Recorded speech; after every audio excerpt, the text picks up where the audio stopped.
Assalamu alaikum guys. Welcome at the new video of Easy Bangla Tips and Tricks channel.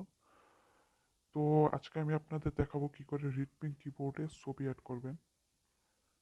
তো সেটার জন্য আপনাদের কিবোর্ডটাকে present করতে হবে। তো আমি ইউটিউবে ঢুকে কিবোর্ডটাকে প্রেজেন্ট করতেছি। তারপর আপনারা যা করবেন, এই যে এখানে দেখতে পাচ্ছেন অনেকগুলো অপশন আছে।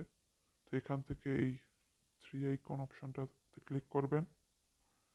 তারপর থিম এই অপশনে ক্লিক করবেন।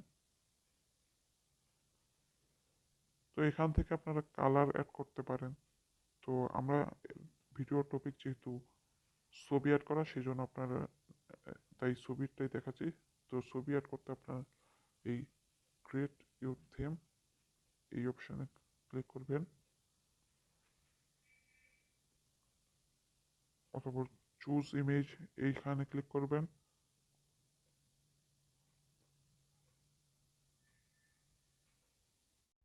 তারপর আপনাকে সোর্স নিতে বলবে, আপনারা যেখানে থেকে নিতে চান সেই সোর্সে ক্লিক করবেন। তো আমি ফটোসে ক্লিক করলাম। ছবিটা নিয়ে দিবেন, সেটাই মূল কথা। তো তারপর আপনারা ছবি নিয়ে নেবেন। আমি এই ছবিটা নিলাম। তারপর কত দূর দেখাতে চান সেটা দিবেন,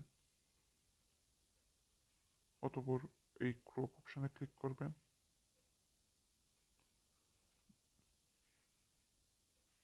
দেখতে পাচ্ছেন এই জায়গায় ছবিটা অ্যাড হয়ে গেছে।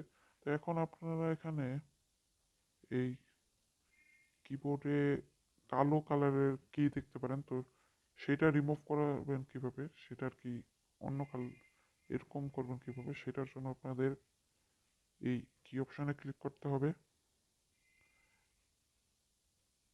তারপর ব্যাকগ্রাউন্ড অপশানে ক্লিক করতে হবে। তো এটা আপনারা এখানে দেখবেন, এটা টেনে এখানে নিয়ে আসবেন এবং এটা এখানে রাখবেন। তারপর এটা মাঝখানে রাখবেন, এই যে এই গোল অপশনটা।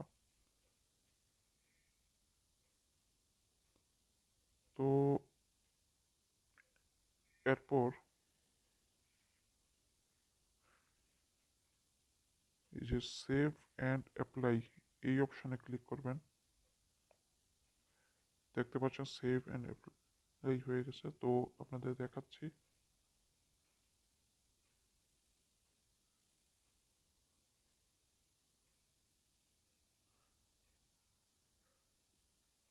এই যে দেখতে পাচ্ছেন যে এটা কিন্তু ছবি অ্যাড হয়ে গেছে। তো এইভাবে আপনারা খুব সহজেই আপনাদের ইচ্ছা মতো ছবি অ্যাড করে নিতে পারেন। আজকের ভিডিও এই পর্যন্তই। ভিডিওটি ভালো লাগলে লাইক করবেন, চ্যানেলটি সাবস্ক্রাইব করবেন। তো সবাই ভালো থাকবেন, সুস্থ থাকবেন। আল্লাহ হাফেজ। আসসালামু আলাইকুম রহমতুল্লাহ।